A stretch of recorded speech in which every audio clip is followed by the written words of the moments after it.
ലഹരി ഉപയോഗിക്കുന്ന ആരുമായിട്ടും ഞാൻ സിനിമ ചെയ്യാം. എനിക്ക് എൻ്റെ അറിവിൽ ലഹരി ഉപയോഗിക്കുന്നവരാണ് എന്ന് അറിഞ്ഞവരായിട്ട് ഞാനൊരു സിനിമ ഇനി ചെയ്യില്ല. ഞാനൊരു സിനിമയുടെ ഭാഗമായപ്പോൾ അതിലെ ആർട്ടിസ്റ്റ്, ആ സിനിമ ഹോൾഡ് ചെയ്യുന്ന one of the main artist, ആ ആർട്ടിസ്റ്റിൽ നിന്നും കിട്ടിയ എക്സ്പീരിയൻസ്, അദ്ദേഹം ഇത് ഉപയോഗിച്ച് മോശമായ രീതിയിൽ പറഞ്ഞാലും മനസ്സിലാവാത്ത രീതിയിൽ പെരുമാറിയപ്പോൾ എന്നോടും എൻ്റെ സഹപ്രവർത്തകയോടും, അതായത് മോശമെന്ന് പറയുമ്പോൾ ഇറ്റ്സ് ലൈക്ക്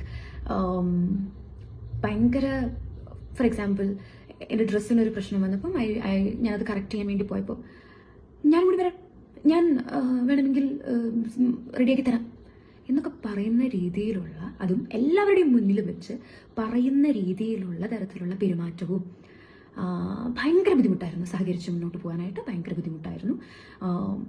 വേറൊരു ഇൻസിഡൻറ്റ് പറയുകയാണെങ്കിൽ, വെൻ ഐ എം ഒരു ഷോട്ടിനല്ല ഒരു നമ്മൾ സീൻ പ്രാക്ടീസിങ്ങിൻ്റെ ഇടയിൽ spitting some kind of white powders on to the table. So ഭയങ്കര എവിഡൻ്റാണ് ഇത് ഉപയോഗിക്കുന്നുണ്ടെന്നുള്ളത്, സിനിമ സെറ്റിൽ ഉപയോഗിക്കുന്നുണ്ടെന്നുള്ളത്. പേഴ്സണൽ ലൈഫിൽ ഉപയോഗിക്കാതിരിക്കുക, അതിൻ്റെ ദൂഷ്യഫലങ്ങൾ ഒക്കെ it's another part. And cinema സെറ്റിൽ ഉപയോഗിച്ച് അതൊരു നോയ്സൻസ് ആയി മാറുമ്പോൾ, മറ്റുള്ളവർക്ക് ഒരു നോയ്സൻസ് ആയി മാറുമ്പോൾ it's not easy to work with. എനിക്കങ്ങനെ വർക്ക് ചെയ്യണമെന്ന് താല്പര്യമില്ല. എനിക്ക് അങ്ങനത്തെ ആളുകളുടെ കൂടെ വർക്ക് ചെയ്യാൻ, അത്രയും ബോധം ഇല്ലാത്ത ഒരാളുടെ കൂടെ വർക്ക് ചെയ്യണമെന്ന് എനിക്ക് താല്പര്യമില്ല. So from my personal experience ഞാൻ എടുക്കുന്ന തീരുമാനമാണിത്.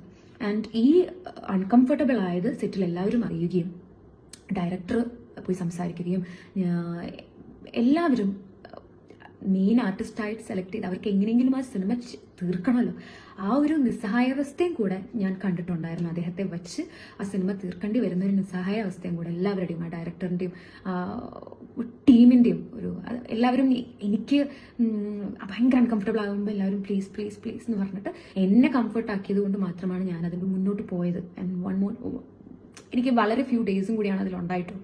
അപ്പം എങ്ങനെയൊക്കെയോ കടിച്ചു പിടിച്ച് ഞാൻ തീർത്തൊരു സിനിമയാണ്.